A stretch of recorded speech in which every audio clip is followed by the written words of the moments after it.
What is up, geeks and geekettes? It's another episode of the Countdown to Geekcast. My name is Steady. With me on this episode is the man, the myth, the legend. You know him as JC. Hey, everybody. And then we also got the man behind the magic, the one and only Joe Garcia. What's going on, Joe? Hey, what's up, everyone? Excited to be on the show again, and let's going to talk some Mandalorian, my favorite subject. Can't wait. Ah, man, just when you thought we've seen it all and it couldn't get a lot better, we just go completely balls to the wall on this last episode. We're going to talk Mando later on. It's going to be the last topic on today's agenda. We also are going to talk about the bombshell that Warner Brothers released just a few days ago about their 2021 movie slate. We also got some quick hits. We're also going to talk some Metal Gear Solid movie. But first, I'm going to give JC a little bit of the platform here because there's a little bitty video game coming out that JC wants to talk about. I don't know if you've heard about it or not. JC, you want to talk about it too. You want to talk about Scott Pilgrim versus the World, the complete edition. We finally got a release date. Oh, finally. Man. How stoked are you right now? Very. First of all, this game came out probably about 10 years ago when the movie did. Got it on PS3. It's an amazing beat-em-up game. And then suddenly it just disappeared from all the PlayStation Network, all these other online stores. And everyone thought it's dead in the water. No one's ever going to bring it back. It's such a great game, great DLC. Even Brian O'Malley, the director of the movie, thought, oh, that's up to them. I have no idea. And then, of course, Ubisoft surprised to say, hey, here's the complete edition. It's coming back. Holiday. We finally got a date, January 14th. It's not before Christmas, but it's fine. It allows people, when they get all their fun technology stuff that they get for Christmas, to actually go online and play it. So, going to be out on Stadia, Xbox, PS4, I think PS5, PC. So far on the Ubisoft Plus Connect store on PC, but I'm sure Steam possibly can get it as well. So, I'll probably be on PC. We all got to get on PC so we can co-op play and stream it because it's going to be a blast. So it's basically the full DLC from the original release, online co-op and everything like that. You're able to drop in, drop out online and locally. They announced as well. So I'm very excited about it. Some people are sad that it's not before Christmas, but you know, we're going to be in a pandemic a little longer. This is a great way to buy the time. So I'm super excited. It's more to look forward to for 2021, right? Yes, definitely. Let's get out of this year already. There's already a lot to be happy about in that year, yeah. Shout out to Brett, who's online. Hey, Brett. Saying what's up to all of us. Brett, who's been to many of our live events, seen many of our live episodes. What's going on, sir? Hope you and the family Brett? doing well tonight. So I'm down, JC. You let me know when you're ready, man, because I was telling Joe just the other day, I picked up my brand new PC.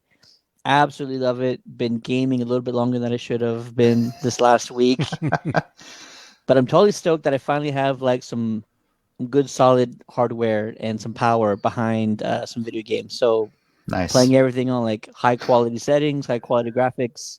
Didn't go too crazy. Not doing any 4K playing right now. Just you'll lag a lot of people's stuff when they try to watch in 4K too. Just play safe and go 720p. That's fine. Well, you now you have to because you got to think about the people who want to. If you're streaming, the people who want to see it, most of them watch it from their mobile device, so they can't necessarily take 4K. Yeah, you know. True. Facebook. Some people still have dial-up too. You got to worry about that. Oh man. I'm debating on streaming. Reason because I play a lot of horror video games, and so it's one of those things where like I don't know. I get way too into like scary games. Here's what you do. It gets kind of weird. There is an app you can get. If you can link to a heart rate monitor you put on yourself, and you can have your heart rate pumping on as an overlay on your OBS, people can see what your heart rate is while you're playing. Oh my God, look that that would up, be dude. horrible. Do it. I want to see that.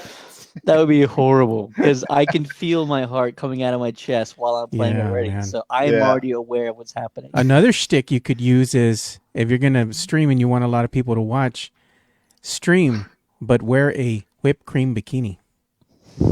Well, you can't do that on Twitch. I'll pull Chris Maybe, Evans. maybe. And as you start sweating, the bikini will just melt off of you. That'll be horrific.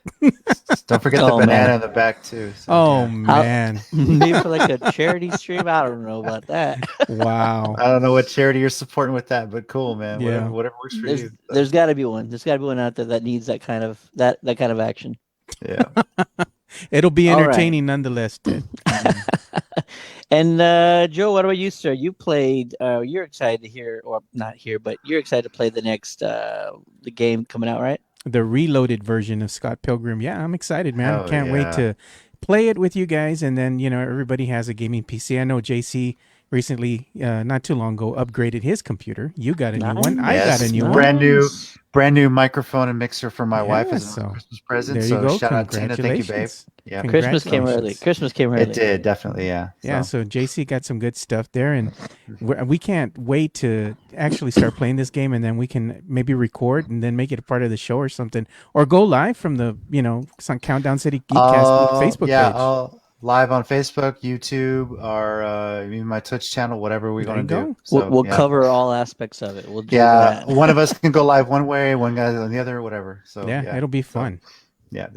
Whatever it takes. Awesome. Yeah. Well, gentlemen, let's get on to our next topic, which I'm going to be honest, there's not a lot going on there. Over the weekend, CCXP in Brazil, which is like the biggest comic convention in that country, went online as well as in person, which is crazy, but whatever. And I had planned out a block of time for this on today's show because I knew Warner Brothers had a 6-hour panel, Sony had a panel, so I'm thinking like, all right, let's see some Spider-Man 3 news and reveals. Warner Brothers, we got Wonder Woman in a couple of weeks coming out. Maybe they'll talk some Suicide Squad. We'll get a new trailer. Whole lot of stuff that's going to come out, right? Godzilla versus King Kong was the big one. Everybody was waiting for something to be revealed, possibly a trailer. And wow, we got like no new information, very little. Like it was sad. And I don't blame the event. I don't blame the convention. This is just weird times, man. And I almost want to say you probably shouldn't have even had something along this the lines of this and not come out with anything new. They talked to a lot of actors. They got a lot of sort of one-on-one information just via Zoom or Skype. Everything was sort of pre-recorded for the Warner Brothers panel. Nothing was really live. There wasn't a lot of information. Let me tell you kind of the biggest tidbit that came out of the Warner Brothers panel yesterday. James Gunn was talking to the cast of Suicide Squad. They did have some cast members do a pre-recorded sort of Q&A session there. And James Gunn, I think, either brought it up or maybe John Cena brought it up on himself, but they asked him what was sort of the hardest scene to film. And John Cena said, without a doubt, no doubt in my mind, the most difficult scene to film in The Suicide Squad was the scene where he's eating a empanada, and he thought, you know what, I'm just gonna scarf this all down, and it's gonna, not gonna take that long. We're not gonna do too many shoots of this scene. It's gonna be pretty quick and easy, right? Mm-hmm. Something like 15 or 20 reshoots of that same scene later, John Cena is 31 empanadas down. Wow! In order to make this scene work, because they have to get him filming the right amount of the empanada each time. And so he said he scarfed 31 empanadas in that one shoot. And I'm like, oh my God, I feel so bad for the guy. James asked him, how close were you to no. James said you probably just threw that all up afterwards, right? Yeah. Cena said no. He said 32 would have been my threshold. Oh man. 31 though, I was good. That was the biggest news reveal of the Warner Brothers panel. So crazy. Not a whole lot of information. Even Flash director Andy Muschietti, all he said was like a 5-second video, and he says we're gonna take the Flash to places no other film's been before, and I'm very excited to start shooting. That was it. That was it. That was the extent of the news from the Flash movie. Oh So wow. listen, again, I'm not gonna dog anybody for not having some big reveals. Godzilla versus King Kong, they had a sizzle reel, and like there was like a shot of Godzilla and a shot of King Kong. Fans were like, "Ooh, trailer's coming." No trailer at all. That was your teaser. That wasn't I even don't a even think teaser. they. That was a teaser. It was a Yeah. pretty It lackluster was a tease of a tease. CCXP. Is Yeah. what the consensus was from all the fans on social media. Everybody was dogging it, and they had a Bad. lot of unpleasant things to say about it. But the execution wasn't the fault of the people who run CCXP. It was more of the movie houses, Warner Brothers and everybody else involved, that they really didn't have any new material to bring to light. And as Ted stated, they were just all pre-recorded. So I Yeah. mean, you can only talk about a film so much without an exciting unveil, a little tidbit, even some artwork, something new, a new scene, anything would have been welcomed, and the fans would have ate it up. But unfortunately, we didn't get that. So I know JC would have been excited to see something new come out for Godzilla versus King Kong, and you know what? You got nothing. Something. I think anybody would have. I mean, this whole shared universe they've been running, they've been teasing. Maybe it's a product of the pandemic that there's not a lot of Yeah. production done or something. But at that point, it's like, hey, you don't have to give us a video. Just tell us you're working on it. I mean, Yeah. don't tease it too much. But They could have went to Twitter and put something out. yeah, Yeah. but it's they had to. I guess they had already committed to this event, wanted to put something out there. The John Cena thing you talked about, and my first thought was the classic "I Love Lucy" scene where she's shooting the vitamin medicine commercial. It tastes like candy too, and they have to reshoot. She's like, Oh man. yeah, so, Exactly like that. yeah. I can just imagine. Oh man, such a missed opportunity. Again, I think it's just either changes were made at the last minute where they said like we can't do as much, but everything was Yeah. pre-recorded, so there wasn't anything new to do, anything new to say. Oh man, You told me I didn't get to see any of it, but you told me about the His Dark Materials panel. Was yeah. there anything interesting? Or was it just really They cast didn't. interviews or any news about season 3? Nothing like that. They just interviewed the two leads, forget her name, Daphne but Keane with Daphne King, and then and Amir, the guy that plays Will. Yeah. yes, Mhm. the guy that plays Will.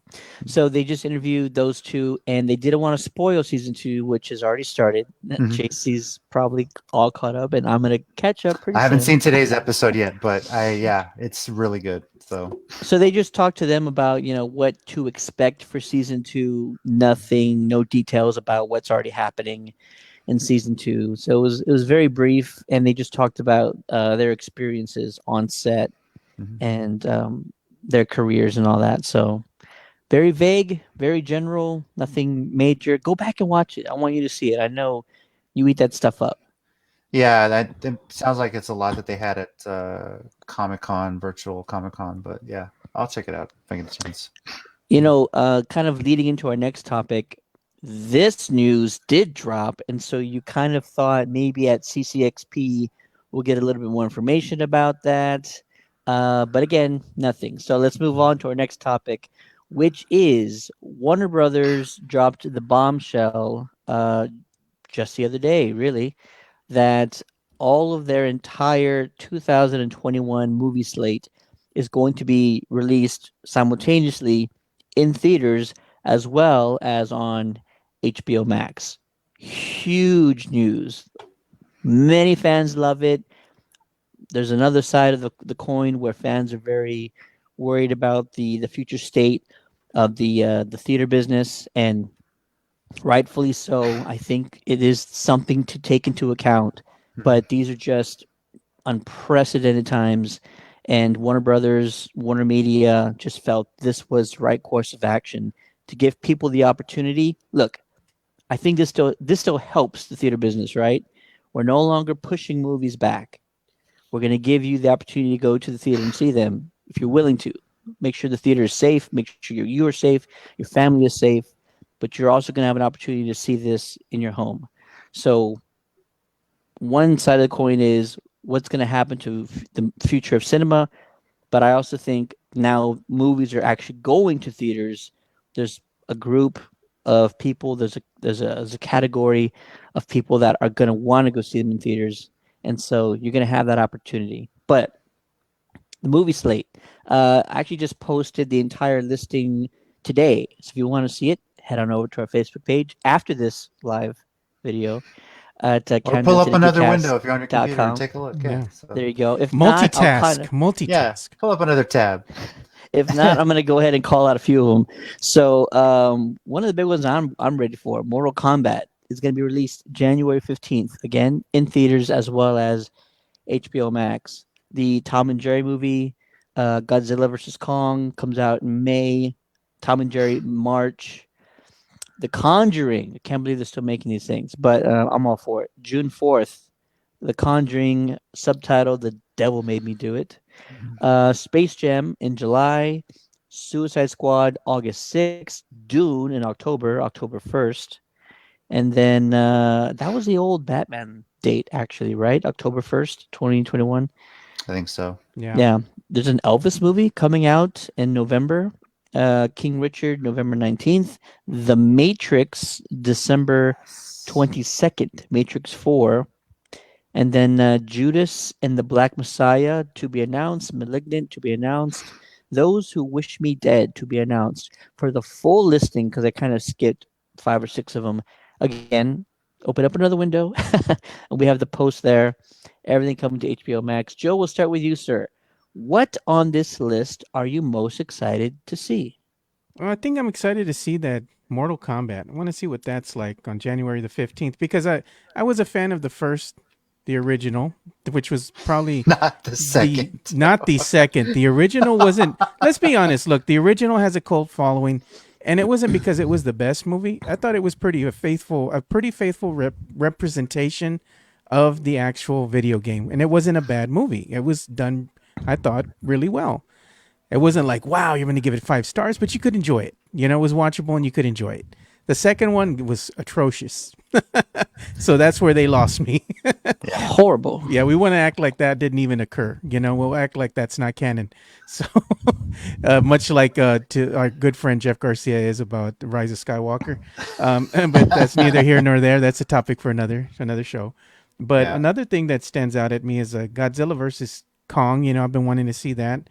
And my youngest son is also a big movie a monster buff, should I say, because I got him into that. Yes. So he's always been watching King Kong, Godzilla ever since he was 3 or 4 years old. I would have him watch all the originals in black and white, and then we transitioned to the color once I got him up to speed, and he's just been a fan ever since. The Conjuring, just because my wife's a big horror movie buff. She loves horror movies, so we'll probably watch that together. Space Jam, just because I like the original. Kind of interested to see what they do with this one. Not a real big fan of LeBron James, but hey, let's see what they do. Suicide Squad, definitely want to see that.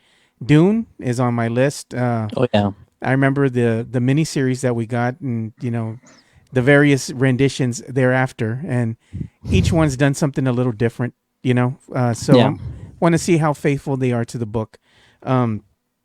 And that's about it, other than just the Matrix 4, which is, to me, that's the big one, you know, for me, because I'm such a huge Matrix fan, and they're bringing back Keanu as Neo, so I want to see how that Exactly. I don't know, is it going to be an actual character, or is it going to be a flashback scene? Is it going to be just a virtual Neo? We don't know. Lots of questions, so hopefully they'll have answers for us in Matrix 4 and not just be something weird. Not just how do they bring back Neo, but why? What would there be a reason for bringing back? He's Neo a program. Is the bigger question. He's not a program. He's an anomaly. He's not a program. But it's data. That's the thing. At the end of the day, it's data. Maybe he is now. Maybe he ascended into the cloud. You know, they didn't have the cloud-based thing back then. Maybe they have it now. It's just data. Data can always be rewritten, and the construct can be brought back in a different version of it. You know, more like kind of like what they did with Tron. You know, in the So movie you're, Tron. but Neo's a good guy. So you're saying like Agent Smith is You still see, alive this is the thing somewhere? with programs. Just because a We could program spend. was Oh my written, god. Okay, go ahead. Let me see a your opinion. program can be written to do good things Sure. initially, right? But you can reprogram it because it is digital information to do whatever you want. So who's to say this version of Well, Neo might not be a good one, you know? in Smith's case, he was a program to do one thing. Right. Neo cut him away from his programming. He basically became a virus. That was his thing. He went rogue. He was his opposite, his negative, as they say. Well, a piece of Neo was transferred into Agent Smith. Piece so, of it, right? yeah. But the thing is that Neo wasn't a program. He was basically powering the Matrix like every other human out there. And the only way that obviously they would reject what they would be able to use it is give everyone the option of choice. Do they want to be in the Matrix or out? And he was part of the systemic anomaly of humans where that was basically part of the system of control is like insert him, reset everything and keep going.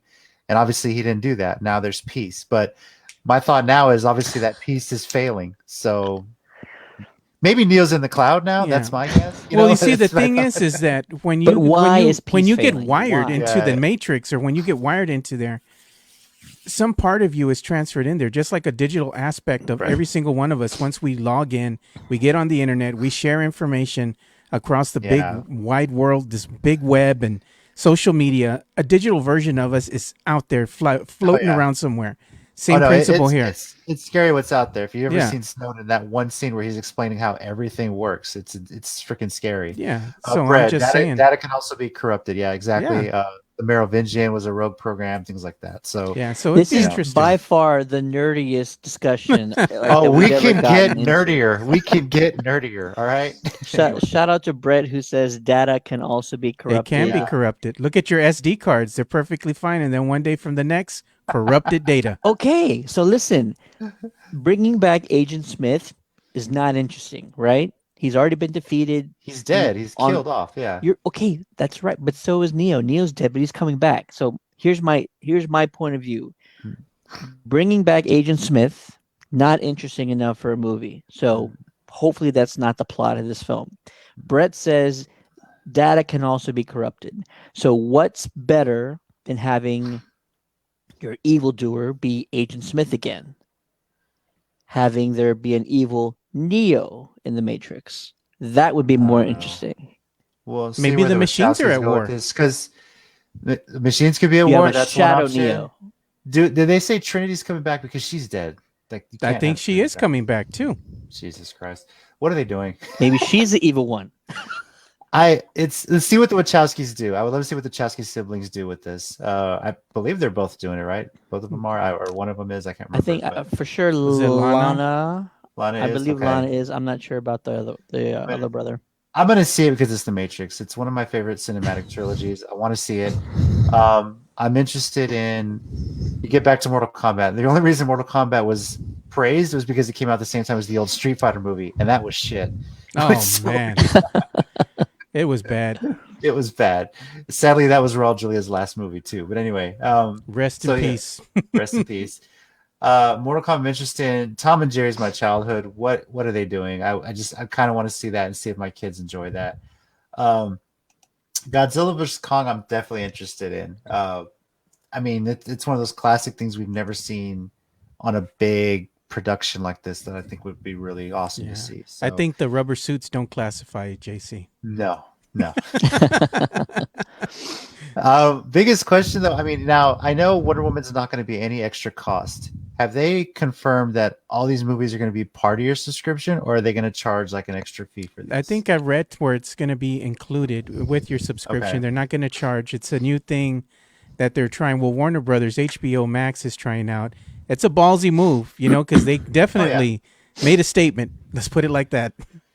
It's smart in that people are going to pay the money. I know I've already seen people online. Oh, I'm subscribing to HBO Max just for this, and there's a lot on that library that they have as well for every genre.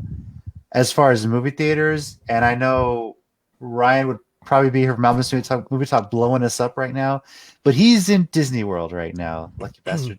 Stay Anyway, safe. yeah. Stay safe, brother. Crazy guy. Yeah, he's been safe. He actually feels safer there than he does at work, but that's another story. Anyway, Don't be letting out he secrets, JC. yeah, he's just I'm talking to him before we did Island of Reality. He's very sad. He loves the movie theater experience. And I get it. I love the movie theater experience, but it was going this way. Things were moving to a streaming world. Things were moving to alternatives to the movie theater experience. The pandemic just made that come a little bit quicker than It everybody speeded was ready things for. up. Yeah. The theaters have to do something to innovate, get people back in. I mean, that's just the way of it now, you know? So this is going to have to accelerate that process. Now, everyone's wondering, well, this is going to kill theaters. Okay. I hope not, for a couple reasons. If you kill the theaters and there's no theaters out there, well, then all these streaming services are going to start charging an arm and a leg for their service, and you're going to end up paying as much or even more than you did to go to a theater to see all these movies. I was So, thinking the same thing. They could charge you It's for probably different It's tiers. probably cheaper. I No, mean, they could for charge you for now, different but tiers. eventually, I mean, Yeah. yes, HBO Max is $15 now, or if you get AT&T Fiber, it's free, whatever. But Yeah. if theaters start going out and this is the monopoly, well, okay, we're going to start charging 20 or $30 a month for you to see this stuff. So, $50. and a month, even yeah. and even at $30 a month, think about it. Like if you're getting a theater type release on your HBO Max service every single month, you're still saving money because you and Tina going to the movies is probably close to $30 alone.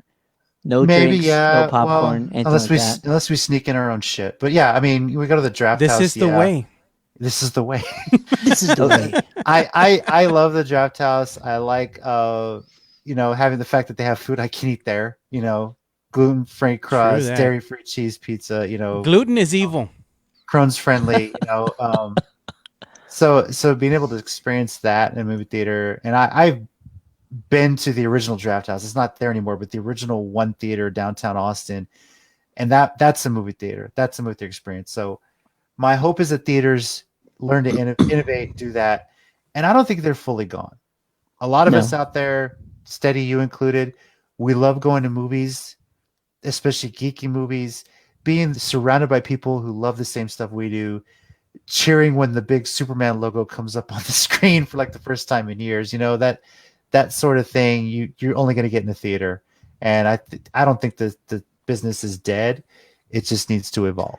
No. So. But they are getting better at being innovative. A lot of these streaming services are, with the advent of them starting to include watch parties. While it's in its infancy, the technology that's coming up is going to be almost a virtual theater experience where you're going to be able to share the same type of experience when you go to the theater and you hear the oohs and the ahs and that emotion. You're going to be able to hear that. I'm sure it's coming within a year's time or two, where that is going to be integrated in a lot of these streaming services. And another thing, if the movie theater experience does go away and the movie houses do close their doors, then what these streaming services can do is that they can offer you different tiers, and they can say, for this amount of money, you are going to be given the opportunity to pick maybe 4 premium movie releases per month, or you can get a different tier and you can be given all of them for the whole year, or however you want to do that. But again, this moves the power to the streaming services themselves, and because it's entertainment, they can basically charge what they want. It's up to the consumer to either pay that or you don't, Yeah. But now, in a way, Disney's going to be able to demand more from movie theaters because they're not jumping on this bandwagon yet. And if they know one competitor's out of the game, says, well, now you got to put more of our stuff on more screens, So I think no matter what, this is a step in the direction that's a positive for movie theaters and cinema. Mm-hmm. The primary reason is because we're no longer pushing back movies, right? And 2021, unfortunately, we're still going to be in a pandemic. Nothing's going to change in a month, especially when, not to be political at all, but there are more cases now in our country of the United States than there have been at any point in time in 2020. So now that we're at the peak of active cases, the largest number we've ever had, we're not closer to getting out of this by any means. I say having new movies in theaters is a good thing, especially when it's getting even easier for a family, a group of friends to rent out an entire theater on Yeah. their own. When you're talking like, doing things, taking it that course of action to help your safety measures even more by only going with a small group of individuals who you've probably been seeing on a regular basis. I see my neighbors all the time because we don't go anywhere, Yeah. so we're always seeing each other. Just Yeah, I in our know. front yards and Believe all me, that. I'm working from home. I Yeah. have my daughter on her first grade virtual class through Zoom. My daughter's in a Zoom meeting on her little laptop we bought her. My son's not going to daycare because things are bad. I mean, Hmm. it's not going away even when Biden gets inaugurated. It's not just going to magically go away. So yeah, I wanted to come back because my wife and I need a date night away from the kids. Yeah, I had to There you actually. go. So, I actually had yeah. to purchase a projector that I have here, and I have my wall set up with special paint and that sound bar you see behind me. And me and the Yeah. wife and the family watch movies here in my studio, and it's kind of like a miniature theater, you know? Oh yeah, we've told my daughter she's excited for Wonder Woman. Getting Yeah. 6 years old, she's excited to see these heroes on screen. My son as well, even though he's 3, he loves seeing all the action. I can't wait to tell you guys his reaction to the latest Mandalorian episode later. We'll talk about that. Oh, you Shout still out haven't Josh. seen it? Shout out. No, he saw it, but I Oh, got to tell okay. you his reaction to it. Shout out Josh Lopez, aka Bubba from the fighting game community. What's up? Thanks for joining, man. Appreciate it. What's So going on, Josh? yeah. So And then Brett had stated the movies he's most looking forward to is Mortal Kombat and Dune, which that trailer that we got from Dune looks phenomenal. The director, high quality director, huge cast ensemble. I mean, that's something to look forward to. The So sets and the I costume agree. design were on point, man. They look really good. mhm. Oh yeah, I agree. All right. Uh, that's the topic on the Warner Brothers movie slate, all being released simultaneously in theaters as well as on HBO Max. We want to hear from you.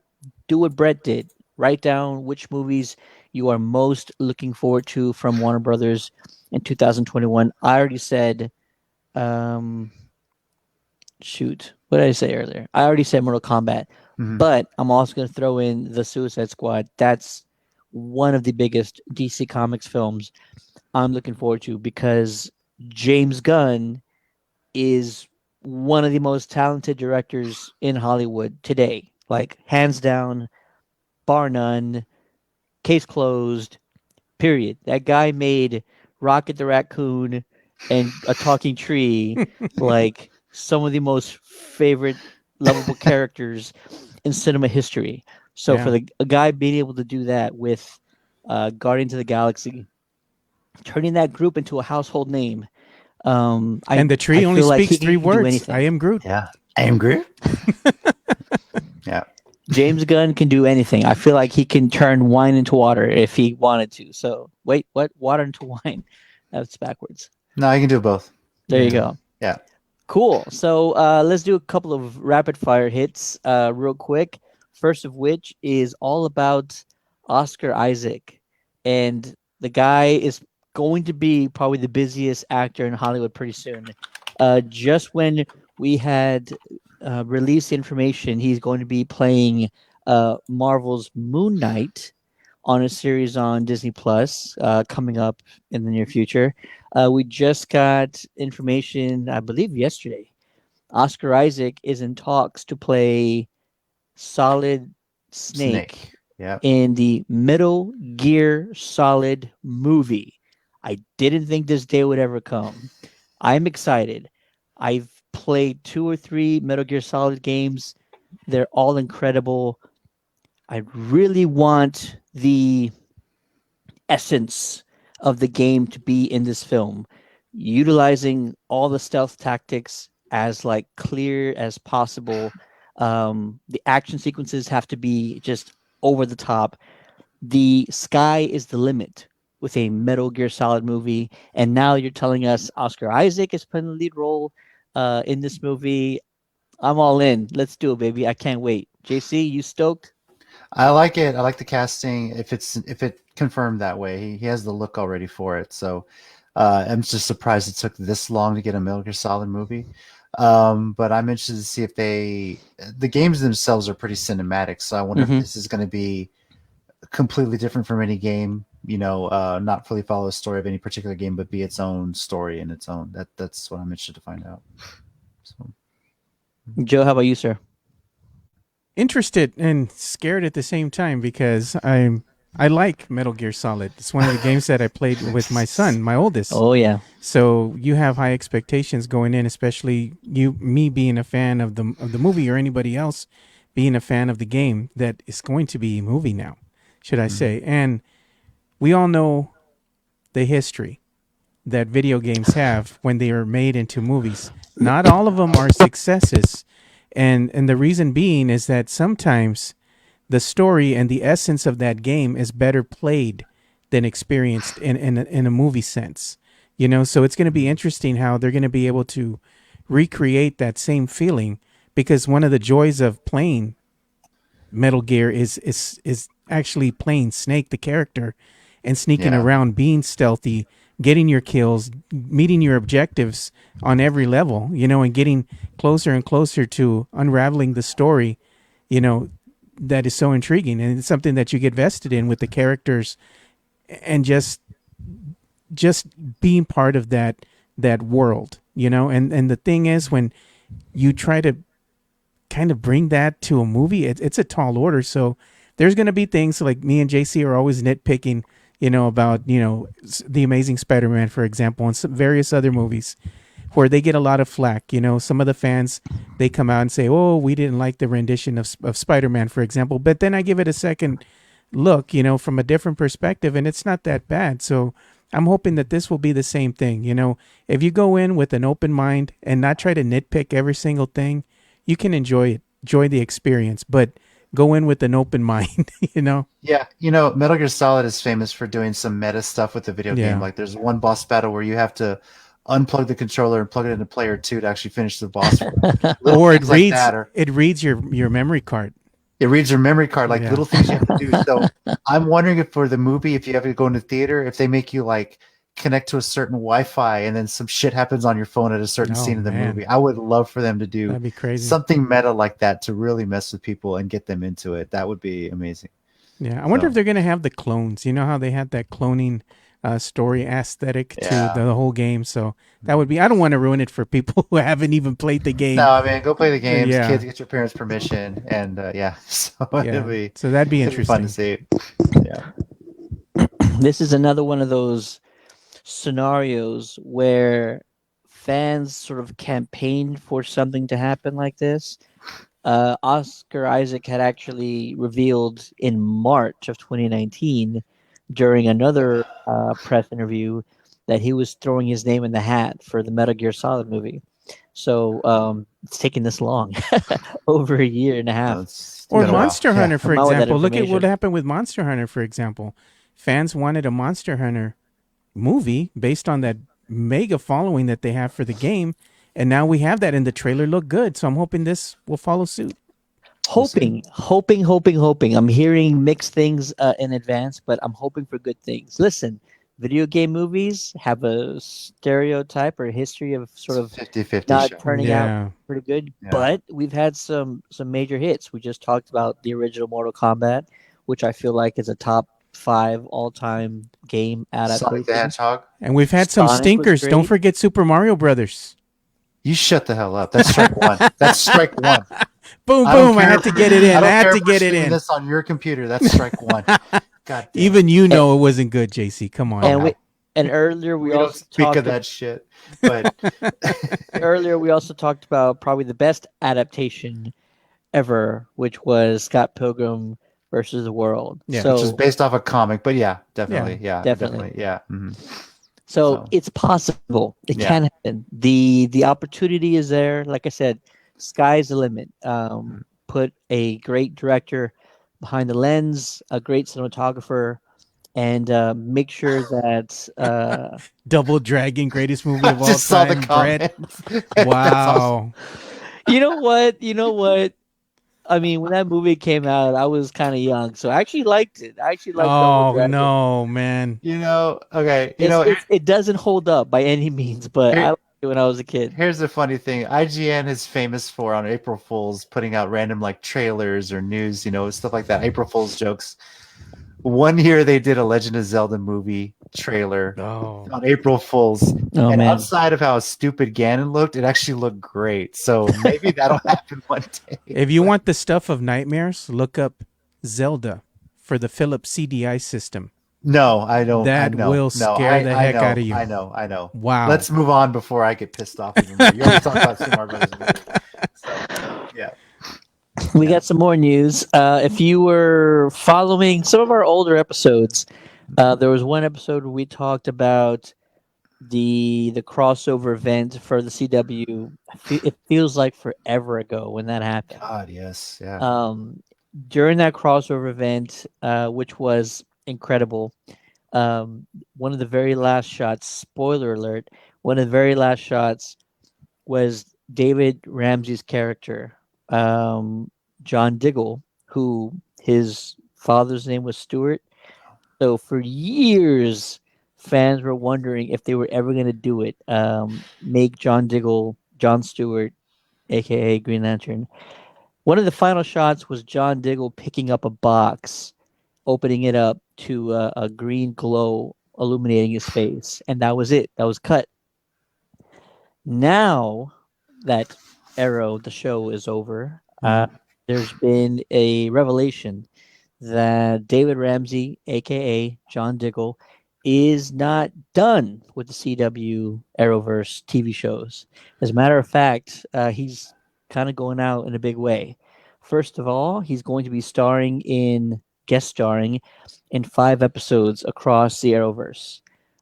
Superman and Lois, Supergirl, The Flash, Batwoman, as well as Legends of Tomorrow.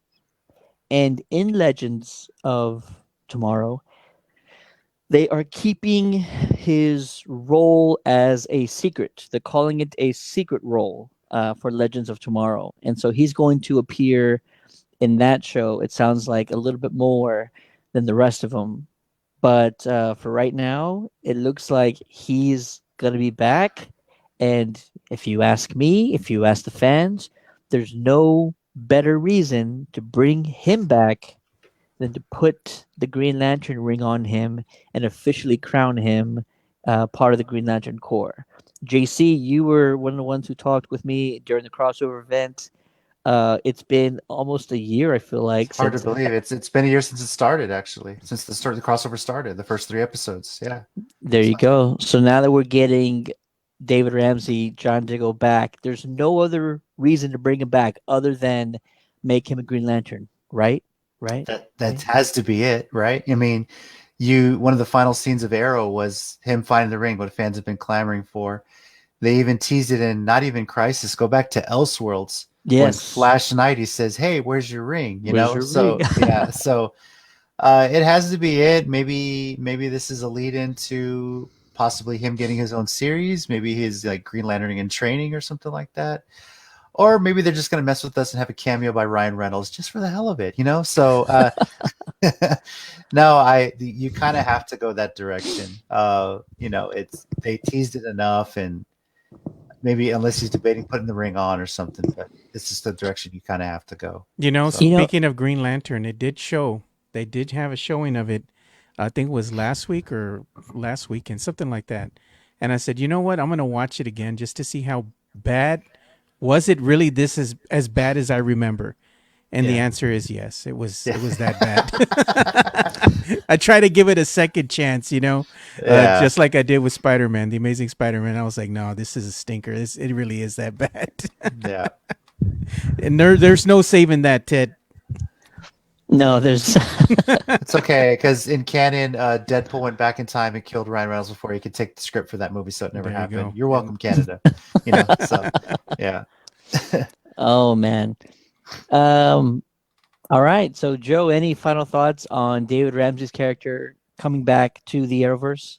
no, not really, because I'm going to be honest with you guys. I don't watch any of that kind of stuff. Not really. I don't. It's because That's I strike don't. one, Joe. Strike And it's one. not Strike two. because I don't I already want get the to. Mario one. That's Oh, two. that's right. It's not because I don't want to. I just don't have the time to keep up with everything, because I have a Yeah, little core of You're not shows that I lying. watch, and then my kids will watch it. My sons will come up and tell me, what's going on and why this is a big event. And sometimes I'll catch it here and there, but I'm just don't watch it faithfully, like every single episode or every week. Yeah, I know. I understand that because I keep up with it mostly around the crossovers, and Yeah. I've kept up with Supergirl. I'm definitely gonna be watching Superman and Lois. I want to see how Yeah, me too. that's gonna be interesting. I wonder if they So bring back Terry Hatcher. probably not. Well, maybe she'll cameo here and there, but She was one of Anything the is better possible, Lois I guess. Lanes. so All right. So that you think that's all of the news, but David Ramsey is not only coming back to the Arrowverse, but he's also getting behind the camera. He's going to be directing sort of a handful of episodes across the Arrowverse, which is not Somebody something. wants to replace me now. Brett says, It's as long as just someone to something replace else. Joe. Hey, at least I'm not lying. I'm being truthful. Oh, it's good. Uh, David Ramsey is getting behind the camera, getting into the director seat. It's not something new to the Arrowverse. Danielle Panabecker, I always forget her last name. She actually took over directorial duties for The Flash for a number of episodes. So, Brett will keep your name on speed dial, and is that sort of thing? Speed dial. Saving your Um, contacts, yeah. So nothing but love for Joe. There you go. There you go. Don't feel so bad. So yeah. Brett's awesome. We should All let right, fans come in here once in a while. He's like, okay, let's bring them on. Brett, you're first on the list, sir. Stand by for the link, Brett. I'm just playing. I'm just playing.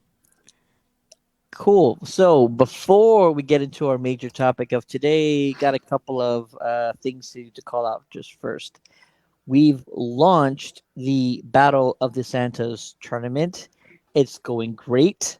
Vote each day for the match of the day, where we put two cinematic Santas head to head, and you vote for the better one. Either who you liked more, who played the role better, who was funnier, who gave you that Christmas spirit in your household. However you want to vote, just vote that way. Let's do sort of a recap so far. Match one had Billy Bob Thornton against Richard Ryle from Harold and Kumar's Christmas. Billy Bob, clearly from Bad Santa. Billy Bob took that one pretty easy, so no shock there. Match two was Ed Asner from Elf against Douglas Seal from Ernest Saves Christmas.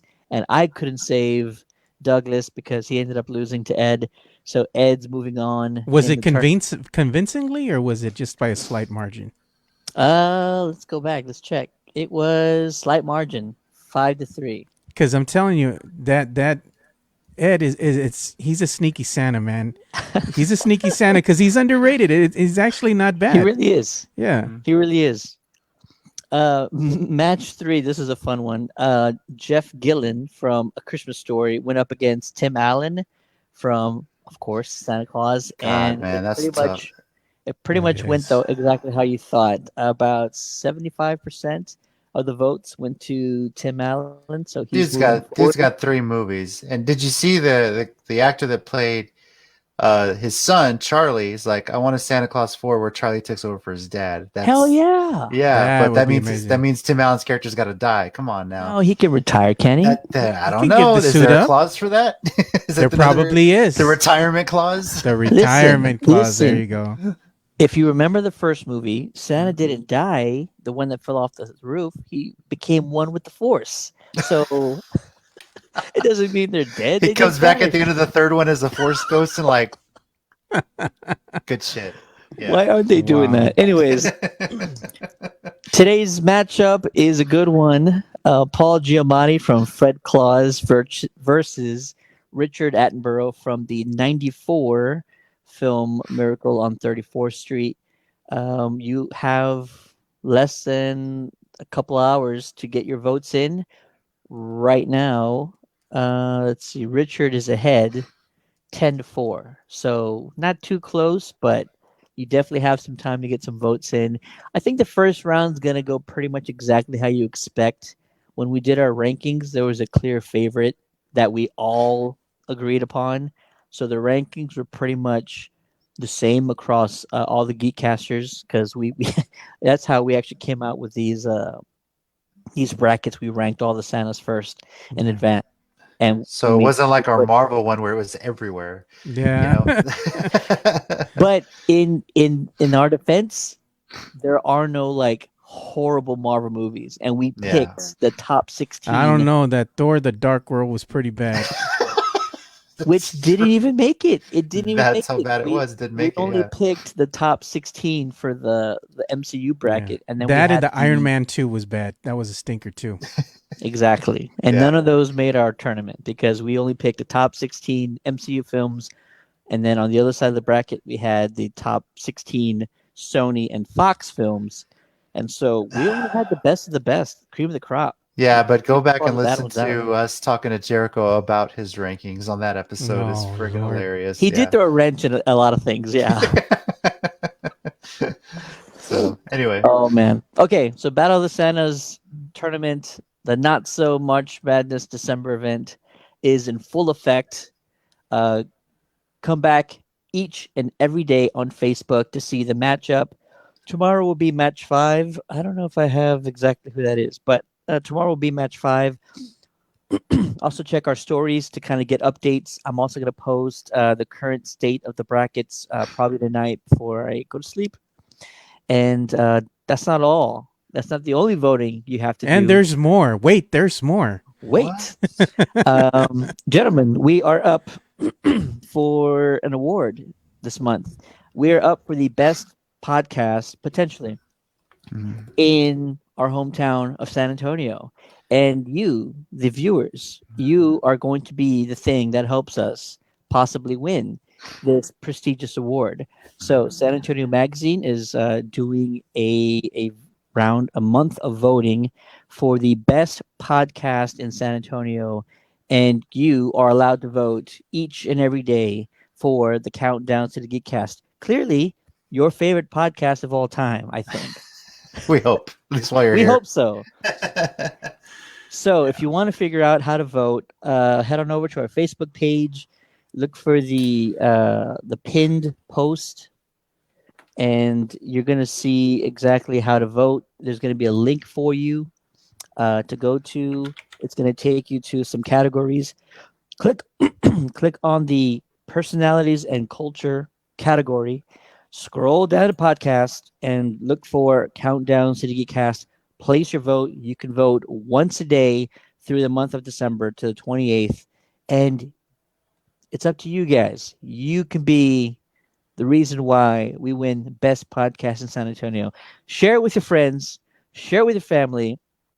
If you love the show, if you love the content, if you love the memes, if you love seeing Joe's face on our live streams, go ahead and vote Countdown to the Geekcast for Best Podcast in SA. It's exciting. Some great competition, not going to lie. But it would be exciting to win. So looking forward to it. Vote, vote, vote once a day. If you have any trouble, send us a message on Facebook and let us know, and we'll help you guys out. I'm going to say it's just an honor to be nominated. Yes. Yes, it is. But it's better to win.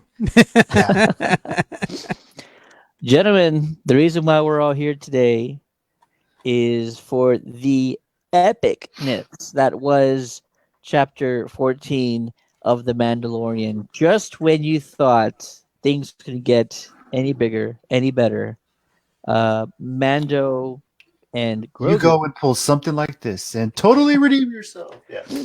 Mando and Grogu make it to Tython, and Grogu sits on the magic rock, and nothing happens for a moment. Lo and behold, who comes Wow. flying from the atmosphere and lands? Not only is it Tamara Morrison who plays Boba Fett, but also Ming Na Wen. JC, did you lose your mind when that I happened? was like, how in the hell is she still alive? It's I guess the fans were so mad last season, the fact that she was there for one episode, she was dead. Oh well, I guess that's what it's gonna be. But They really wanted to bring her back because we kept bothering them for it, I guess. And there you go. They found a Clearly, way. This is a way. this is the way. Clearly, Yeah. Dave Filoni watches our show because we were all like, "Why did you bring Ming Na Wen for 5 minutes? You should have Yeah. more with her." And they clearly heard us because, oh Yeah. man, what an episode this was. Here we are. Joe, when Boba Fett lands and Ming Na Wen steps out with him, do you think something's going down right now? What are your sort of initial feelings when Well, this is all unraveling before you? I can't believe we're not talking about the entrance of Slave One. For Slave everybody who's One. watched Star Wars, Slave One is kind of a big deal. And because once you see Slave One, you know who the pilot is, and that would be none other than Boba Fett. So I saw Slave One, and that's when I lost my Oh, shit. yeah. I was like, oh, this got real now. I knew it was coming seeing that. Yeah. Yeah. that's So I true. was like, wow, and that kind of came out of nowhere. But we kind Yeah. of we kind of suspected that he might make an appearance somewhere down the line. We just didn't think it would be this soon. So this was a very unexpected thing, to happen. But then you see Boba land, and then you see Ming, which is Fennec, character is Fennec, and you're like, wow. Well, I guess she survived. And the weird thing is the way that they said she survived, and I like the way That was Boba super said weird. it. I like the way Boba said it. He says, even the wretched can find a way to survive sometimes. They're kind of like throwing a bone here and there. Yeah. Yeah. So that was. It was this episode was insane, and that was obviously you said Slave One. So much going on. The appearance of that ship, like you knew this was going to be good, and there's Boba Fett, and I said from the beginning I thought he was really trying to fulfill a bounty. He wanted to Grogu child. to fill that, and turns out he just wanted his damn armor. Like, get my damn stuff back. Well, So, it's kind of like a family heirloom. It's a Yeah. sentimental thing. It's kind of like honor. You're getting your family heritage back by getting that armor back. So I feel his pain. yeah. Yeah. So So it was There you was go. like a kind of an old fashioned Wild West showdown. You have these two badass gunslingers going at it. I'm here to get my gun back. Well, in order to get your gun back, you got to go through me. So it's kind of a standoff. And Yeah. that's one of the things that I like about the Mandalorian, where it stays true to its gunslinger roots. And scenes like this, it's very reminiscent of those spaghetti westerns that everybody grew up watching on Saturday or Sunday mornings.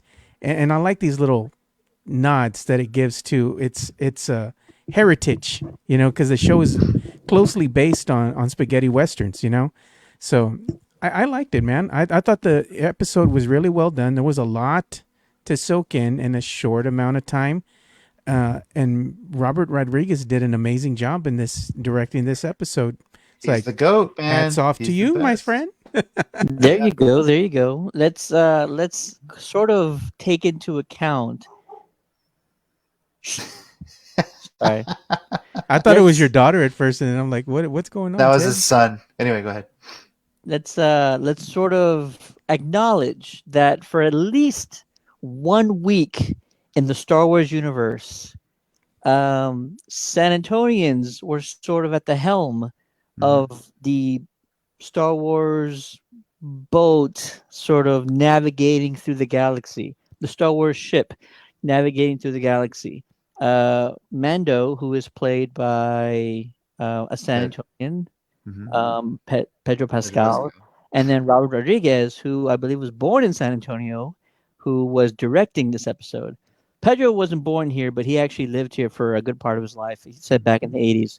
So, I went to high school with one of Rodriguez's younger brothers. Actually, he was a senior when I was a freshman, and so I got to meet him. Like, this is like before he was huge, and he actually was filming our football practices just to get like action shots, and what later he used in The Faculty.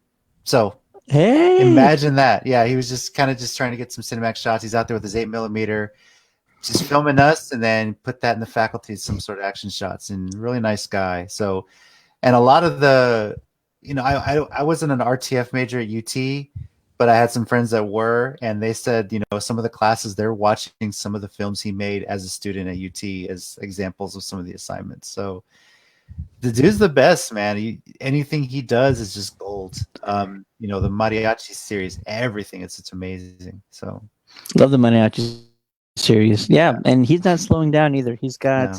the Shark Boy and Lava Girl sequel that's coming out. Yeah. Yeah. Yeah, he's got another movie called We Can Be Heroes, or is that the one? Is that the same one? I can't No, remember now. that's what Probably it's the called. same We one, Could Be yeah. Heroes. But The one with Shark yeah, Girl, no, Yeah. Lava Boy. there you go. We Can Be Heroes. So pretty exciting that he's directing this episode, and it has that sort of desperado-ish action sequence feeling to it or behind it. You see a lot of interesting shots and choreography going on in this fight scene between Boba, Ming Na Wen's character, and again, how much worse can stormtroopers look? There's like 50 of these guys. They can't hit anything, and they're just dying in like 100 different ways. My personal favorite, the rolling boulder, and like squashed like 4 or 5 of them. That was a Indiana Zelda Jones Breath of the style. Wild type thing, man. That was my favorite thing to do in Zelda. But Yeah. yeah. You know, every now and then there's sort of like an old movie reference, right? We got the eggs from Alien. We got we got so many like old references to like other movies. This is sort of the Indiana Jones reference with Yeah. the Yeah. rolling boulder. So I feel like this is just something more. They keep, giving like a little bit of a wink to the fans about what they're doing. How about the revelation, JC, that Jango Fett was actually a foundling? We find that information out from Boba himself. He was a foundling, just like Mando. Very, very Pretty cool too, right? revelation. Yeah, I really thought that was cool, just tying it all back and bringing that history together. Because Django up to this point, for unless you're like a hardcore fan, you only knew him as the guy the entire clone army was based off of. Yep. They're based off of him. They let him have one to raise as his son. That was Boba, obviously. So uh, that was cool, at least from a canon perspective, to see that and to get that tie into this and finally shed some light on the whole mystery of is Boba Mandalorian or not, or did he just steal the armor? So There or you did go. Django steal the armor? I should say. Yeah. And it So said that he also fought in the wars as well, the Civil Wars. Yes, yeah, So that was a that's big pretty reveal. huge. Yeah, that was a big reveal, I thought, as well. So it was a gracious way of elegant way of, should I say, of tying in, the prequel trilogy all the way up until now, and tying that yeah, in with Boba and still being able to move the story forward. And even if they branch off and he's rumored to have his own spin-off series. This is a great way to tie everything in. So I thought it was really well done. Really well done. yep. You know what? I'm gonna just say I'm not gonna believe any more spin-off rumors because we've had spin-off rumors for Boba. We've had spin-off rumors for Ahsoka. We've had spin-off rumors for Bo-Katan. I'm just like, I don't think Disney's gonna do spin-offs for like every side character Yet. that we've gotten. Yeah. Well, Yeah. they like Series. money, so they probably will. You never Boba know. is a They big money draw. they Yeah. they definitely like money, but I just feel like you're okay. Again, all rumors. I'm not gonna believe anything until Disney announces it because I'm just like, not everybody needs a show. We need to Yeah. get back to the old Republic. That needs to be their focus. So Brett, yeah, how about Fett whooping ass with the Gatterfee stick? Man, pretty That- awesome. you We've know, never Yeah. seen stormtrooper helmets break like that. At least I can't remember. Even when they get shot, it's just like, ow, and they fall over. Yeah. yeah, But seeing them actually break, that was refreshed. That was a new thing Boba for was me. cracking So skulls. He was cracking skulls. yeah, it was. man. Yeah. I mentioned my son's reaction to it, and then normally he's sitting there. We all wait until my wife gets home. We get dinner. We're watching it around at the TV as a family. That's why I stay away from spoilers for 24 hours. But that's our Friday night, and so usually, he sits there. He's 3. Sometimes he might get a little bored. He'll start jumping around and trying to play with something. He was mesmerized this entire episode. This episode kept a 3-year-old's attention the whole way through. The action, everything on the story, what is happening to Grogu, he was just locked in. And that, I mean, you grabbing the attention of a 3-year-old for this is pretty awesome. But Yeah. the fight kit sequences especially, Boba still got it, man. old man can move. So Yeah. beat by a Sarlacc or not, he still can move, man. So it Yeah. was pretty cool. He was kissed by the Sarlacc monster. You could see Yeah, that's the scarring. what But one of the things that I thought was interesting is it kind of has references, if you think about it, to the Jedi in a way where you don't really need a projectile weapon to show your power, to really impose your will on somebody else. It's just good old fashioned training, and look at how he was a master of that stick that he was just cracking skulls with. He didn't Yeah. need a laser, like a projectile weapon that's going to shoot lasers out, like a blast or anything like that. He was still effective with just a good old fashioned stick. Was kind of very Jedi-esque, I should say, in some of those scenes, especially with him wearing the robe and all that. It wasn't until you see the transition occurring when he puts on that armor finally, the Boba Fett armor, which had some upgrades I'd like to point out, some major upgrades. Because even Or that maybe they were just there the whole time. We just never used it before. that Boba Fett armor has some major upgrades, and even so more so than Mando's armor, because it's seen a lot of battles. Let's put it like Yeah. that. His armor is battle tested, and he has the missile. He has the little projectile missiles that come out of the knees. I mean, this The guy knee is, pads, yeah. he has like double lasers that shoot out of his wrist. I'm just like, man, this guy's got it all in there. That's some really nice armor, And then you have Mando, who's minus already. Well, by the end of this episode, -1 jetpack. We don't know what happened to the jetpack, but Yeah. getting Took in. it off to negotiate, and I think that was important to show the limitations that he couldn't quickly get back and save Grogu and help him from there. He, that whole scene showed him acting like a parent, because he abandoned all things that made sense. Which, let me put the jetpack on. I can get there faster with the jetpack. I'm just going to try to run up the side of a hill. That was him just not acting or thinking correctly. He was acting like a parent and just wanted to try to run and get there as fast as he could to try to save Grogu, his child, in a sense, from danger. And one of the things that I had talked about, I'd like to bring this back, is in one of those, the previous episodes, I believe it's when we had Veronique on, is when I had talked about that scene where we saw Moff Gideon with this new type of trooper. And I had mentioned it could be a battle droid. And sure enough, very Iron Man-esque, these battle droids come jetpacking in, They're almost like Sentinels, man. Yeah, like There you go. Sentinels, dude. And it's like it's a battle droid. They called them dark troopers or what have you, and they came to descend upon the area where the child was at. But one of the things that we haven't talked about so much is what was baby Grogu or little Grogu doing on that scene stone? Who was he communicating or conversing with or reaching out to? We don't know if it was a Jedi or a Sith, for one. And two, you saw the way that he was sitting on the actual stone. He was doing the yoga pose, a little meditating with the little fingers like that. So just like the little dude was locked in, whatever he was doing, he was in the zone. So it'd be interesting to find out, maybe revelation of who he was talking to. Yeah, and Brett mentioned about Fett. Love the scars showing the nod to being a chew toy for the Sarlacc. Yeah, definitely. He wouldn't get up there unscathed. As far as, this was the pivotal scene since we had talked about it last week. What happens when he gets put on the stone? He's going to reach out to the Force. Is he going to get contacted by a Jedi? Is it going to potentially be a Sith? Yeah, go ahead. No, I was just going to say, I don't think that this is a communication, right? The only thing Ahsoka said was that he will choose his own path. This is more or less about him choosing to keep his connection to the Force.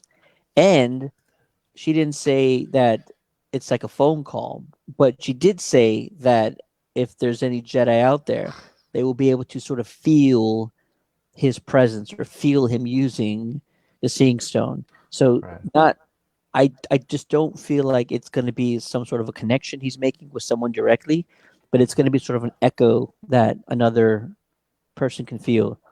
There was a lot of energy coming out of that stone, because you could even see the beam forming from when they were far away. When they would pan out and just look at that little hill, you could see that energy beam just pouring out, going out there. Yes. So Who do we want to answer? Ezra. Who do we want to Luke. It has to be feel? Luke. Nah, I don't think it's What's Luke. hilarious Yes. is I'm gonna say Mace Windu. Oh my. So we You all have mother. different Yeah. So we all have different choices here. So yeah, if you had a choice, Joe, we'll start with you. Who do you want to sort of feel the echo of Baby Yoda using the Seeing Stone? Ezra, You think because Ezra? they already mentioned Grand Admiral Thrawn, and Ahsoka's definitely looking. So to me, the most logical conclusion would be that Ezra is going to be the Jedi who is in the vicinity or somewhere near to be able to feel the presence of one little Grogu. While it'd be nice, it'd be interesting to have Luke answer the call, but we've seen what they have done with this show, and really, they don't really put characters that are, let's say, really well known out there, like say Luke or Leia. not yet. They Not haven't yet. really introduced them into this series, and I think it's done purposefully where they don't want to do that. They want to go with the more obscure, the characters that are still popular and have a following, but not to the extent where they're the stars of this, Star Wars trilogy per se. I like the niche that they have now, and to me, Ezra just seems like the most logical conclusion. But we do know that there are a handful of Jedi out there, so we'll see. We do, yeah. Yeah. JC, you're going with Luke.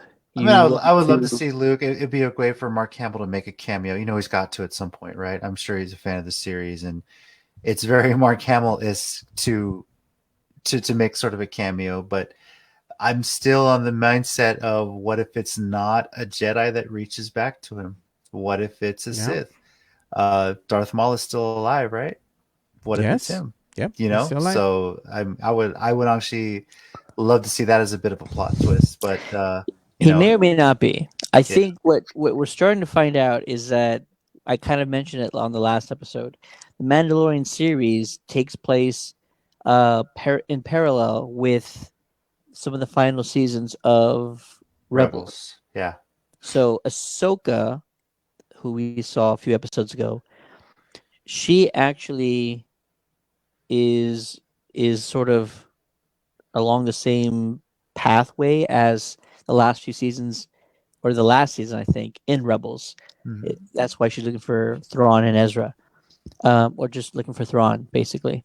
But no spoilers for Rebels. Go watch Rebels and see how that turns out, how that ends up. Let's see. Brett says Kyle Katarn. That'd be awesome. Kyle, who's been in several Star Wars games. And Brett says, more than likely Ezra, though. And me, if you ask me, I think kind of what Joe said earlier, they're not, or maybe it was JC, they're not going with the big names. That was Joe. They're Yeah. going with people that we kind of do not expect as much. It's definitely possible Ezra. I'm going to go with Mace, only because Samuel Jackson's been saying for a long time, Jedi can survive falling from great heights. He's going to come back crispier. He'll probably come back a little bit, not 100% for sure, but I still believe he's alive somewhere else, somewhere in the universe. Is he the one that saved Grogu? Are we going to find out who actually saved Grogu from the Jedi Temple? That'd be a good callback if they did that. That'd be fantastic. I mean, that'd be crazy right? if he did, considering what happened to him after he fell. What would happen there? But it also makes total sense, because who's the first person to know what's going down? Who's the first person to figure out that Palpatine is the Sith Lord we've all been looking for, and he's turned Anakin against us? So if there's anybody who got into the Jedi Temple, possibly picked up Grogu, Mace Windu had the first-hand knowledge of all that going down. So I'm hoping we see Mace again. I would love to see it to be Luke, but there's no way to get Mark Hamill to play that character. So it'd have to be digitally de-aged or get somebody else to play a younger Luke, I mean, like the Sebastian technology's Stan. there. Yeah, the technology's there. So I mean, I'd uh, love to see it. Lucasfilm owns the technology to DH people. That's how they've been doing it in movies so far, using the help of Lucasfilm. But will they do it? I'm not sure about that. I would love it. I would absolutely love it, 100%. But I don't think it's gonna be. I don't think it's gonna be Luke. I'm hoping for Mace. If it's Ezra, again, I'm not gonna hate it.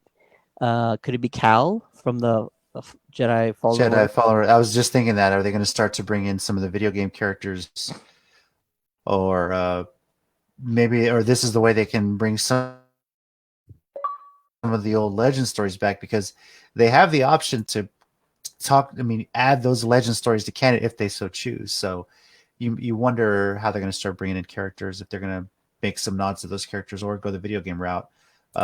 Cal seemed to me like a really good There you go. choice. So. Some fans were saying that the actor who played him, Cameron Monaghan, who was in Gotham, who's also on the series Shameless on Showtime, he still looks fairly young. He's got a youthful look to him, so he doesn't age very much. Um, how do you sort of age that character to the right age? Do you get another actor to do it? And if you asked me, I would say a person who could play an older Cal would be Michael C. Hall from the Dexter series. Both red-haired gentlemen.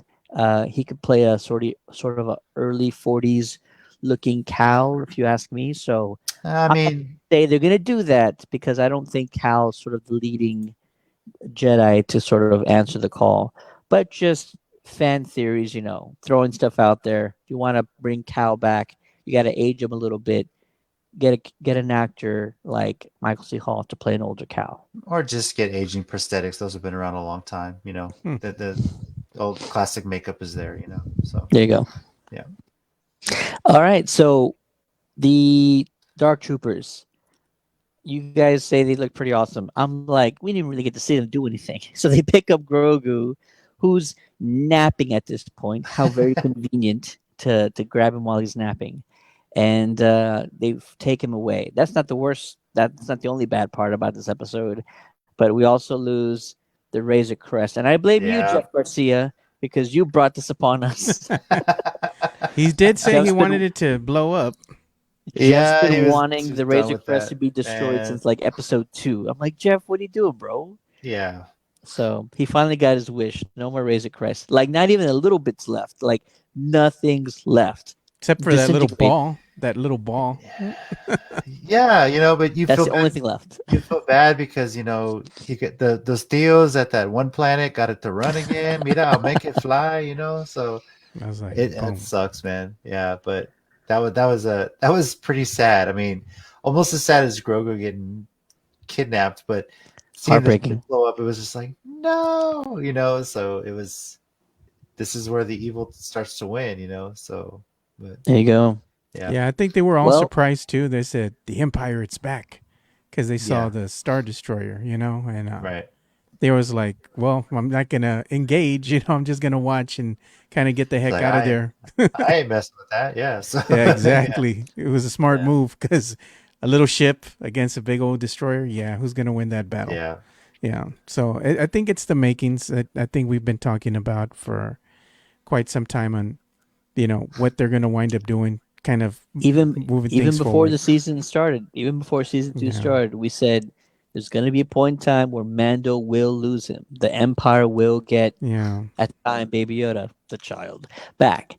So they're going to get him, and we're going to spend a few episodes trying to get him back. And so that's where we're Yeah. at right now. I think this is the makings of the First Order. Is what we're kind of seeing, where Yeah, I think so too. yeah, Um, that's yeah. kind of what they're hinting at. Things that are going on the outer rims. They're not really understanding. Everything's secretive. What's going on? They just have fragmented pieces of information that doesn't all makes any sense. And by the time it does, it'll be too late. But I think that's where it's leading. But the interesting aspect of this is, where does little Grogu fit in all this? Does he make it to the end Poor little guy. We did see him being able to wield the Force to some degree with his little bit of training that he's had. He was pretty He's getting proficient. better. Yeah. He's getting better, but it's still he gets drained a lot. He's very fatigued when he does use it. He's a little so, body. There you That's go. why.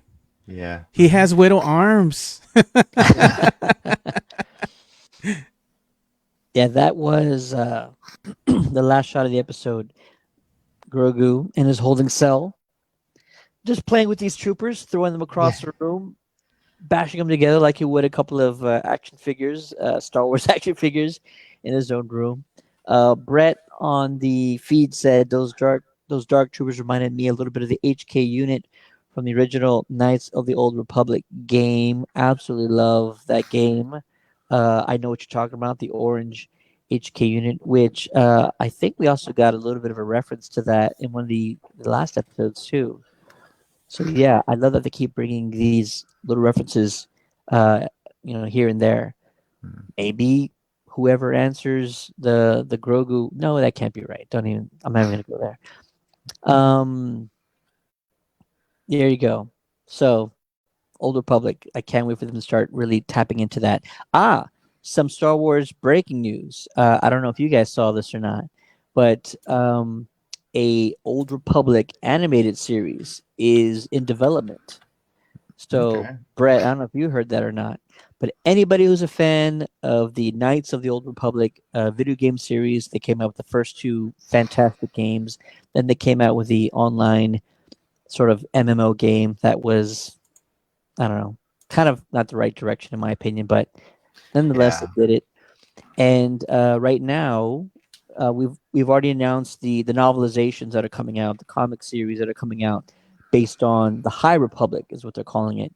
So now they're talking about a animated series being based on the High Republic, which really should get into those early years of the Jedi, sort of at their prime, and it should be pretty fantastic if they do something like that. I'm looking all forward to it. Hopefully, you got a guy like Dave Filoni who's still involved. Hopefully, they involve him in everything. That way, we can have some continuity. And it doesn't have to be direct references, right? Because when you're talking about the era of the High Republic, you don't need to have direct references to, like Sidious, many, many, many years into the future. But at least you can sort of have the origins of like Sith Lords or the history of Jedi that we've known throughout novels and have references to like several characters from the past. So the High Yeah. Republic series, hopefully we get an animated show that goes on to Disney Plus in the next couple of years. I think when Disney sort of announces they're developing something nowadays, it's probably going to happen a lot sooner than later. Um, a lot of the animated shows that they've came out with in the last year, they sort of talk about it really quickly, and then it's out in like 6-8 months. So I'm not gonna say it's gonna be that quick. I think this is gonna be a much bigger production than, let's say, the Rebels, not the Rebels, Yeah, it's the the Rebels. They're working on a Resistance, sequel. the They're working on a Resistance sequel show to that they came out Rebels. with. No, they were working on a sequel to Rebels that came out too. That they're working on that. It's going to be an animated version, but they haven't given it a name. They're working on the particulars as far as what they're going to wind up That doing. I did not hear. Yeah, that came out as well earlier this week, actually. Nice. Yeah. Awesome. Well, that'll do it for Mandalorian Chapter 14. We want to hear from you guys, not just Brett. Brett's doing all the work here, but If you're watching this, you didn't see us live, but you're watching after. Feel free to comment, of Yeah, course. Brett wants me Whenever replaced. he's working for it. Yeah, it's auditioning. We want to hear your thoughts about Chapter 14 of The Mandalorian. What did you like? What was your favorite aspect of it? Where do you think the show is going from here? 2 episodes left. Count them. 2. And can't wait to see how this turns out. You can send us a message by clicking the send message button on Facebook. You can also just comment below this video, or you can always email us on the contact page of our website at www.countdowntothegeekcast.com. Brett says headshots are on the way. He's going to send us There's some a glamour Star shots. Wars. Is he going to have his What is- boa? Star Wars backdrop behind He's him. going to Here- have the here's a- boa here's with a- the light and everything in his face like this. Here's a There you question go. for you guys. We're 2 episodes left. What is the last shot we will see this season? Someone getting killed, because remember this last episode from last season, well, second to the last episode, we saw Quill, Mhm. die at the hands of the troopers. I think something like that is going to happen because I hate to say it, man, but they're setting up Cara Dune for something, man. Because Yeah. look at what happened this last episode. He goes back, talks to her. She's like, I can only do so much because these stripes mean I have to kind of follow the law now. And he's like, they have the child, and immediately her look changes. I'm like, oh no, man, don't do her like that. So to me, it's if it Yeah. follows the tradition, a major character, or not a major, but a character that people really loved was killed off, and I'm Sure. wondering if that's going to wind up happening this season as well, because they show that in order to get something, you have to give something up. A sacrifice has to be made, and unfortunately, I think that's what's going to happen. The last shot is going to be somebody sacrificing themselves. Remember what happened with IG-11? He Yeah. sacrificed himself for the Yeah. greater good of everybody else. He went out like a boss. So I think something like that might happen here. I'm if anybody sort of on this cast, that I think might bite the bullet, it probably would be more like a character like Griff Karga, Carl Weathers' character. Mhm. I think he's probably first on that list to probably get the He's axe. end of life. Yeah. Brett says last shot will be of Rex. That's interesting because we Hmm. did get rumors about Captain Rex showing up, and we're only 2 episodes left. And he did Uh, survive. He did he did survive. survive. I don't think that Mando will succeed. Well, No. here's what I think. A Jedi is supposed to be able to feel Baby Yoda using the Seeing Stone, right? A So Grogu now. Yeah. right. I think there will be someone who answers that call, and I think Yeah. it'll be an older character, an older Jedi like Mace Windu. Um, I hope they rescue Yoda, but it will come at a cost. Is it a character like Grief Karga who won't make it, or is it going to be whichever Jedi answers that communication? Not answers the communication, but feels that call by Baby Grogu, and then we know the Empire or the First Order succeeds in their efforts to clone Snoke and Palpatine. Someone is going to lose their life force in order for this experiment to work. I don't think it's Grogu because that's some dark ass shit. You can't do that. So No, you're you got a gonna lot have more to lose. merchandising to ink out of that shit. You're Yeah. gonna have to lose a force wielder, and so you're gonna have to pick from a very small handful of characters. We know it's not Luke. We know it's not Leia. Um, it's not gonna be Rey, who may or may not have a high M count right now, wherever she's at, or she's probably not even born at this point. But Mhm. if you bring back an old character like Mace Windu, and you need the Empire to succeed in their cloning experiments, you're probably going to have to sacrifice a character like Mace in order to make that happen because Disney's not willing to do it to Grogu, right? Right? Right? I mean, no, they won't because that's their they're making money off that character. Why would you get rid of that? Right. Obviously they're going to be using Grogu's blood for something, the Palpatine resurrection, Snoke, that sort of thing. But they can't because they have to use like all of it. It will Yeah, take all of it, so they can't they use have to Grogu. take some, let him build it back up again, take more. That's really the pattern's going to be. JC, you monster! Yeah, no, that's how it's going to be. They're going to torture the little guy. I Yeah. hate it. He's a That's what pincushion, man. He's a pincushion. Oh, Poor you thing. want these stop people to it! be villains or Stop not? it! They're Look, villains, we've okay? lost 2,000 followers right now because No. of you. Honestly, though, yes, I don't think at the end of the season they're going to rescue Grogu. There'll be a failed attempt. Something's going to happen, and he's not going to. They're not going to be there.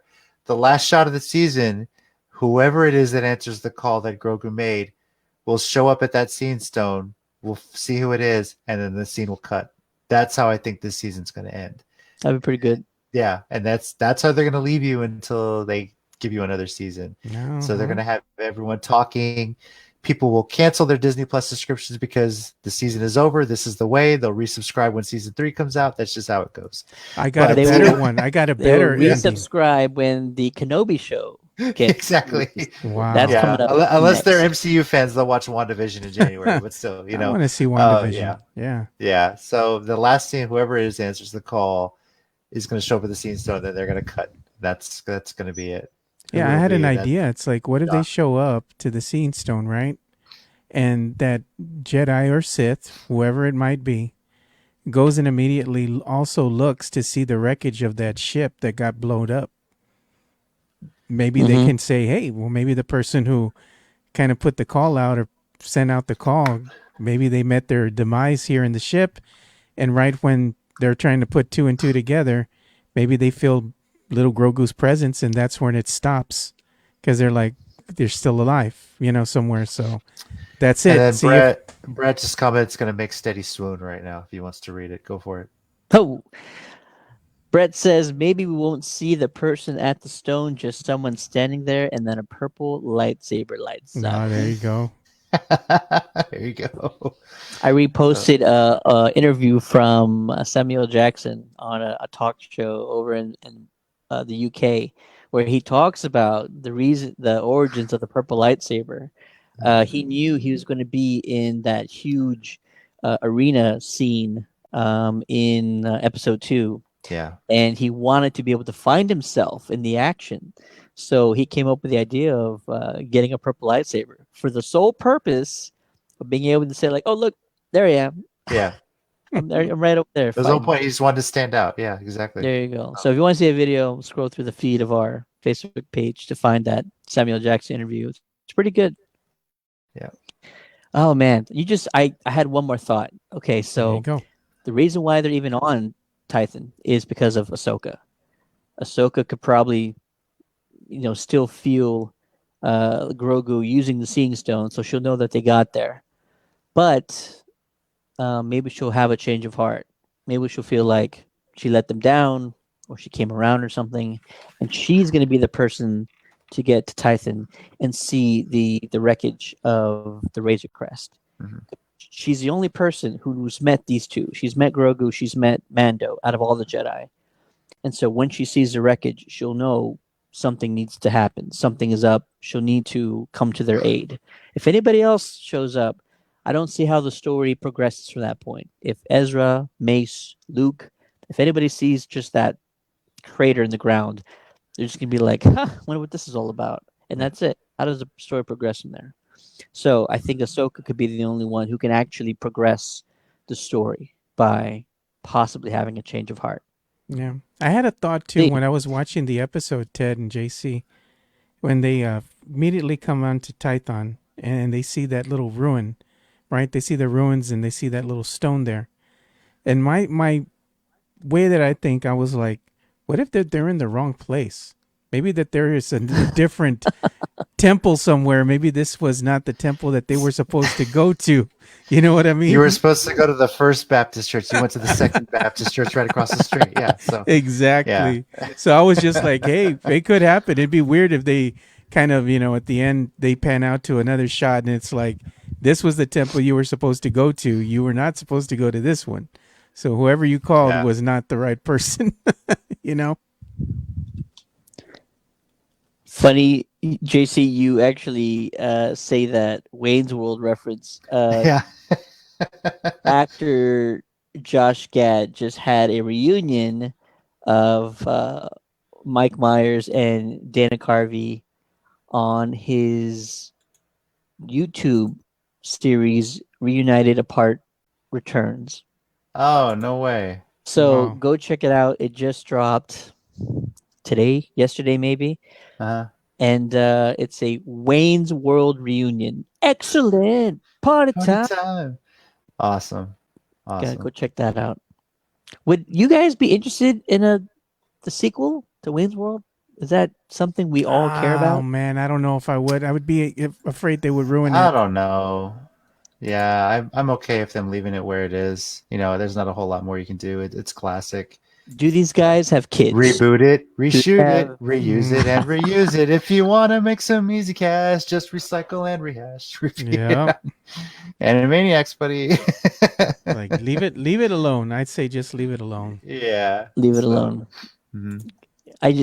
Now you mentioned that, it probably would just be like the Bill and Ted sequel, right? Like we've watched what Yeah. two guys with no responsibilities or ambitions look like in their 40s. So yeah, I guess so. Leave it alone. Yeah. Mhm. All right. Again, send us a message on your thoughts on chapter 14. We got 2 episodes left in the season, the second season of The Mandalorian. Anything can happen. We might even see Thrawn by the end of this thing. So that would be Yeah. absolutely epic if we get that opportunity. And that'll do it for this episode of the Countdown to the Geekcast. Don't forget to vote in our Battle of the Santos tourney. Yes, vote, Each vote. and every day, Vote, vote vote, for your head-to-head Santa matchup until we find out who is the greatest cinematic Santa of all time. And we're still up for the Best Podcast Award. Help us win our first podcast award ever by going onto our Facebook page, finding the top pinned post, going to that link, and selecting Countdown to the Geekcast as the best podcast in San Antonio. Yeah, I hear the other guys are all right, but I think we're a cut above the rest. What are you doing? I'm just playing. I'm just throwing fire out there, man. Got to get it There you started. go. Yeah. Shots fired by Joe. There you go. For the Geekcast, my name is Steady. With me on this episode is a man, the myth, the legend, you know him as JC. Thanks for watching. Thanks for listening when this audio version comes out. We're recording this. Crohn's Warriors out there. It's the last day of Crohn's and Colitis Awareness Week. The fight goes on. Keep at it. Wherever you are out there, there's always someone willing to help. And we just keep going. We're doing great. Yeah. So We're gonna push JC to come out with his podcast just on how to overcome. It might be a Crohn's YouTube lifestyle. video series. I've thought about it. My wife and I have talked about it. It's not a glorious life. I will say that. But if you're ever affected with it, it's always good to talk to somebody. I always tell everybody, reach out to me. My Twitter's at Squint84, at KnuckleFan64. Always reach out to me if you just need someone to talk to about it. Find someone to talk to about it, because that's the best way to cope with it, and to just have that support is really nice. So At least a gluten-free Mexican cookbook. You could probably write one of those right now. you know what, the best thing I say is if you have a recipe you normally eat, send it to me. I'll show you how you can alter it. That's the best thing I can do. There you go. Before we sign off, though, my wife wants to do one thing with you guys, and possibly also with Ryan and Angela from Alamo City Movie Talk. Whenever we all finish watching the Netflix series on Selena, she's got a lot of thoughts. She's got a lot to say. We're about 2 episodes in, and I think that'd be a hell of a discussion to do like a joint show with Ryan and Angela. Yeah. Get their perspective, because they were very, very young when that event happened. I think they were only a few years old. So I'm like, well, see what yeah. It'll be interesting to say what Ryan and Angela have to say, because I barely had an experience growing up with Selena. I've had more of an experience in the last 10 years, listening to her music and watching her music videos. Yeah. So yeah, that'll be interesting. We actually binged it 2 days, done. Yeah, we're watching a whole lot of shit, so we can't do that. But we have, kids are crazy. Yeah. But yeah, that's something I would love to discuss. And she's very passionate about how Selena's portrayed, how the events unfold. So yeah, I think your wife and me would get along, I guess, in our assumptions of the series just by you saying that, because I was watching some of this with my family as well, and I got to tell you, I'm going to keep my comments to that show. But I do have a lot to discuss. Let's put it like that. I'm already worried. Lots to discuss. Shout out to Brett, who stayed up with us. Thanks, Brett, for all the comments, man. Thanks, Brett. Truly awesome. And shout out Bubba for joining us, too. Again. Appreciate it. Yeah. Thank you for listening and watching. And last but not least, the man behind the magic, the one and only Joe Garcia. Yeah, I'm with you, man. I think JC should come out with some type of YouTube channel. You know what we could do? We could have him put a Muppet in there, kind of like they did with the Muppets, where they had the chef And he would always talk with that funny voice. He could have exactly, man. Keep it lighthearted, and make it funny, but with a serious note to it. Because JC does have a lot of knowledge, and my daughter does suffer from Crohn's, so I pick his brain from time to time. So if anybody does suffer from Crohn's, make sure you go hit up JC. He's a good resource. You know what? While I have you on here, I did one episode. I shared it on my personal YouTube. I'll comment the link right now, and if anybody wants to see it, go check it out. It was just, I started it, and I never really kind of got going with it, but me just explaining, this was about a year and a half ago where I did this, and just how I got diagnosed. There's my story. So go check it out if you have time. Yeah, definitely. Definitely will. Yeah. Crashing the party at the end of the stream is Geekcaster Rob, who we've not heard from at all my. during season 2 of The Mandalorian. This is the way, dude. This is Rob. Rob's way. The fans want to hear what you think about The Mandalorian. You claim to be a Star Wars fan. Yes. They want to hear from you, Rob. I know he's waiting until the season's over. I know him. That's what he's doing. So, yeah. He's going to unload. All right, that'll do it, guys. We'll see you next week. Be sure to vote for us for Best Podcast and keep voting during the Battle of the Santos tournament. Have a good night. See ya. Hey guys, AJ Nyman here. For more Geekcast episodes, subscribe to us on your podcast app and please write us a review. Be sure to like us at Facebook at facebook.com/CountdownCityGeekcast. Follow us on Twitter at ccg_podcast or visit our website at www.countdowncitygeekcast.com. See you later, guys.